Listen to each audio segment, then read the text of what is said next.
The first of the major 2020 dominoes has fallen. Elizabeth Warren has released an ad announcing her run for president. Working families today face a lot tougher path than my family did. And families of color face a path that is steeper and rockier, a path made even harder by the impact of generations of discrimination. We can make our democracy work for all of us.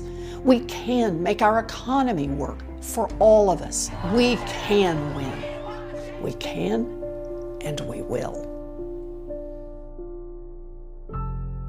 By the way, exploratory committee means running. In her ad, Warren distinctly focuses on blending economic and racial justice, a piece of messaging that many have argued was missing from Bernie Sanders' 2016 strategy. Now, I think Bernie Sanders was and is excellent on racial issues policy-wise, but I think it's fair to say he could have communicated that excellence better. Warren noticed and is attempting to differentiate herself from her friend, Bernie Sanders. Warren is widely known as the second most progressive senator in the country after the aforementioned Bernie Sanders. She was an early supporter of Medicare for All, has long been a crusader on the sides of students in the college debt crisis, backs college for all, marijuana legalization reform, criminal justice reform, climate change action, and more. She's introduced the most sweeping anti-corruption bill in a long time, a fantastic piece of legislation, and takes zero corporate PAC money. But most notably, she gained popularity by fighting for consumer rights and holding Wall Street accountable after the financial collapse, creating the Consumer Financial Protection Bureau, the CFPB, the very one Trump is trying to dismantle. According to Bloomberg, the agency has provided $11.4 billion in relief for more than 25 million aggrieved consumers since Congress created the CFPB in the 2010 Dodd-Frank Act. That's Elizabeth Warren's baby and a tangible achievement. When Wells Fargo defrauded its customers by signing them up for accounts that generated fees without their permission or knowledge,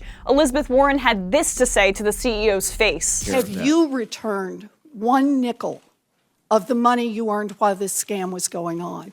And the board will do... I will take that as a no then. And do you know how much the value of your stock went up while this scam was going on? It's all of my compensation is in our public Do filing. you know how much it was?